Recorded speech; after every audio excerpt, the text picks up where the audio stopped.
আদ্দিন হাসপাতালে ৬ নবজাতকের মৃত্যুর ঘটনায় শোকজ নোটিশের যথাযথ উত্তর না পেলে আইনগত ব্যবস্থার কথা জানিয়েছেন স্বাস্থ্যমন্ত্রী সরদার মোহাম্মদ সাখাওয়াত হোসেন। দুপুরে এক সংবাদ সম্মেলনে এই কথা জানান তিনি। এর আগে অপর এক সংবাদ সম্মেলনে হাসপাতালের লাইসেন্স বাতিলের নোটিশ বেআইনি বলে মন্তব্য করেছেন আদ্দিন হাসপাতাল কর্তৃপক্ষের আইনজীবী শিশির মনির। বিস্তারিত মিফতা গালিবের রিপোর্টে।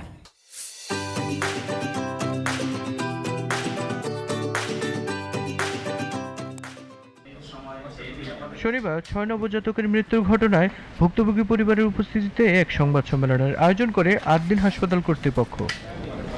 সংবাদ সম্মেলনে এই ঘটনার জন্য গভীর সমবেদনা প্রকাশ করে ভুক্তভোগী পরিবারকে ক্ষতিপূরণ ও তাদের জন্য ফ্রি স্বাস্থ্যসেবা এবং চাকুরিতে অগ্রাধিকার দেওয়ার কথা জানান হাসপাতাল কর্তৃপক্ষের আইনজীবী শিশির মনির। ভুক্তভোগী পরিবারের কোনো সদস্য অর্থাৎ মা, বাবা কিংবা ভাই বোন যতদিন জীবিত থাকবেন তারা আদ্দিন হাসপাতালে সকল রোগের ফ্রি চিকিৎসা পাবেন।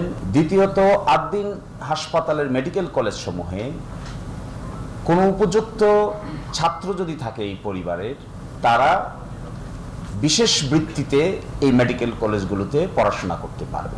৬ নবজাতকের মৃত্যুর ঘটনায় হাসপাতালের লাইসেন্স বাতিল নিয়ে আলোচনা চলছে। তাকে বেআইনি বলেও দাবি করেন তারা। এখন আপনি পানিশমেন্ট দিতে গিয়ে কি এটাও বন্ধ করে দিবেন? এটা কি রিজনেবল হবে? নাকি এটা রিজনেবল হবে স্পেসিফিকের জন্য স্পেসিফিক পানিশমেন্ট দিবেন, ইন জেনারেলের জন্য আপনি সার্ভিস ওপেন রাখবেন? তদন্ত কমিটি মনে করে ভবিষ্যতে বেসরকারি হাসপাতালের নতুন লাইসেন্স প্রদানের ক্ষেত্রে সংশ্লিষ্ট হাসপাতাল পরিচালনায় ব্যবহৃত ভবন পরিদর্শন পূর্বক পরিবেশ অধিদপ্তরের পূর্বানুমতি গ্রহণ বাধ্যতামূলক হিসেবে শর্ত আরোপ করা প্রয়োজন। সংবাদ সম্মেলনে উপস্থিত ভুক্তভোগীর পরিবার দাবি করে হাসপাতাল বন্ধ নয়, অবহেলায় অভিযুক্ত দোষীদের সর্বোচ্চ শাস্তি দেওয়া হোক। আমরা ইতিমধ্যে জানতে পেরেছি যে বন্ধ হওয়ার জন্য শাস্তি কিন্তু অনেক রকমেরই আছে। অলরেডি আমার মামলা করা আছে, ওটা দোষী ব্যক্তি এবং যদি প্রতিষ্ঠান হয় সেটা ওই মামলা অনুযায়ী চলতে থাকবে।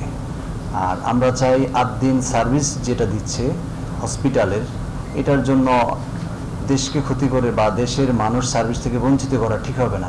এদিকে দুপুরে অপর এক সংবাদ সম্মেলনে স্বাস্থ্যমন্ত্রী সরদার মোহাম্মদ সাখাওয়াত হোসেন বলেন, লাইসেন্স কেন বাতিল হবে না মর্মে পাঠানো নোটিশে সন্তুষ্ট না হলে আদ্দিনের বিরুদ্ধে আইনগত ব্যবস্থা নেওয়া হবে। আমরা নোটিশটা নিয়েছি এবং তাদের হাতেও নোটিশ পৌঁছিয়েছি। আগামীকাল রবিবার বিকালের মধ্যে ওরা উত্তর দিতে হবে কেন তাদের লাইসেন্স বাতিল করা হবে না। আমরা যদি সেই উত্তরে তাদের সন্তুষ্টজনক না হই, আমরা আইনানুগভাবে যতটুকুন পর্যন্ত যাওয়া দরকার আমরা ততটুকুন পর্যন্ত শাস্তির বিধান জনস্বার্থে, মানুষের জীবনের স্বার্থে আমরা নিশ্চিত করব। ২৭ মে রাজধানীর আদ্দিন হাসপাতালে রহস্যজনকভাবে মারা যায় ৬ নবজাতক। Mifta Ghalib, GTV news, Dhaka.